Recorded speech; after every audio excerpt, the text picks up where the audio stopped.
Welcome to Nugget 152 with Steve Groman, and today we will actually be showing snippets from the 49 Off and On the Beaten Path Saturday Travel and History Tips.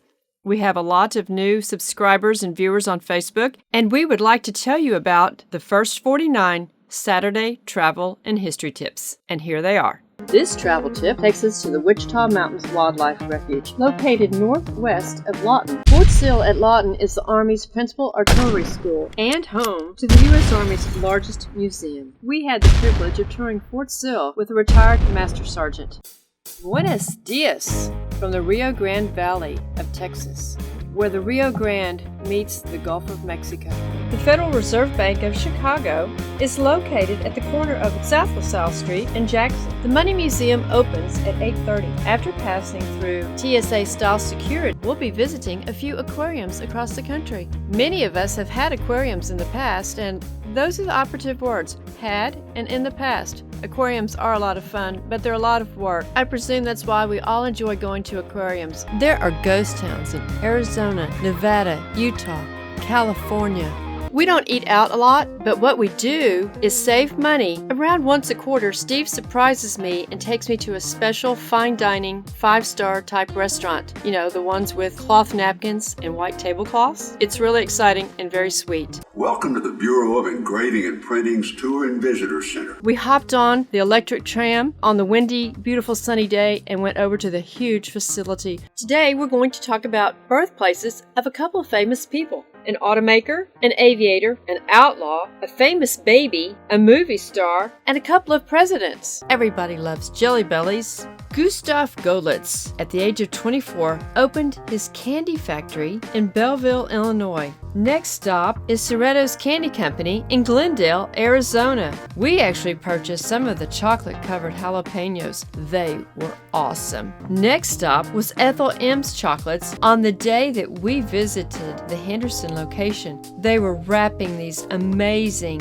apples. This week's travel tip takes us to Eastern California and U.S. Highway 395 and Owens Lake and Owens River. Driving along many of the roadways throughout the lake is allowed, and Owens Lake is also recognized as an important bird area by the National Audubon Society. This week's travel tip will be taking us to presidential museums. This will actually be a 3-part series, and on the first part we will be talking about Ronald Reagan, Richard Nixon, and George H.W. Bush. The project supplies water to Nevada, Arizona, California, and Mexico. The gigantic turbines generate electric power for over 20 million people in Las Vegas, Los Angeles, Phoenix, and San Diego. Here are some more scenes from our walk across the dam. Again, the iconic clock. Out in the middle of central Utah is a small town called Delta. West of Delta, you will find the Intermountain Power Project, the Intermountain Generating Station and Converter Station. The facility actually gives great tours of the 2-unit coal-fired generating station. Our guide led us through the enormous facility. Phoenix became the territorial capital in 1889 and the state capital when Arizona entered the Union in 1912. And I would encourage everyone to go to their state capital even this weekend or over the next few days, and just be a part of history. Now moving on to California. While under Spanish and Mexican rule, Monterrey served as Alta California's capital. The neoclassical capital sports a 210-foot high dome with a gold-leafed orbital finale. We're going to be focusing on Mother's Day. Tomorrow is Mother's Day, so happy Mother's Day to all of those mothers out there. Mother's Day can be a tender time and a difficult time depending on what part of the sandwich you're in. This week, we will be visiting the capitals of Idaho and Nebraska. Idaho can be found in the Western Edition, the Unclassic Road Trip, and the state of Nebraska can be found in Off and On the Beaten Path, the Unclassic Road Trip Central Edition. This week's travel tip will take us to the Presidio La Bahia in Goliad, Texas. where we will learn about the history of the chapel, the Presidio itself, and some famous men of Texas history. As we pulled in the parking lot, we saw this beautiful scene. The name given the chapel was Our Lady of Laurento. In part 1, we talked about the roots of Route 66 in Oklahoma. Then in part 2, we talked about the stretch from its beginning in Chicago into and through the Texas Panhandle. In part 3, we crossed New Mexico and to Diablo Canyon in Arizona. Our last part was part 4, where we picked up in Two Guns and into the cute town of Oatman. And today we will cross California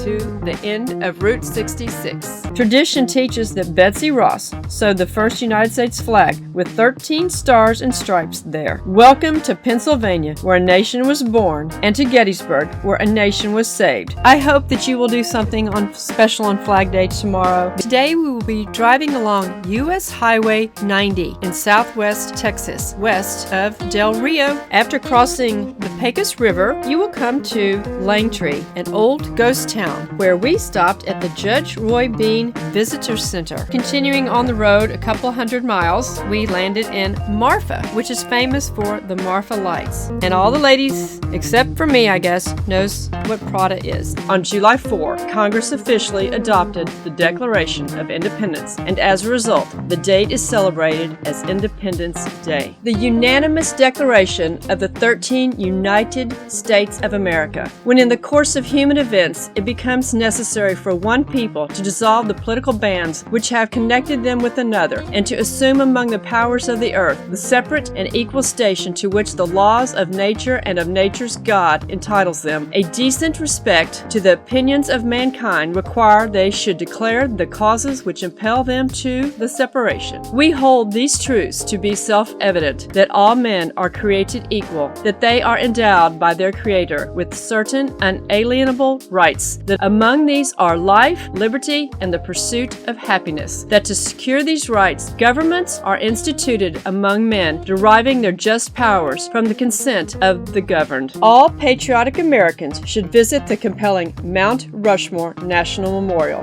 The purpose of this nugget was to give you a recap of the first 28 Saturday travel and history tips. American history. Learn it, love it, appreciate it.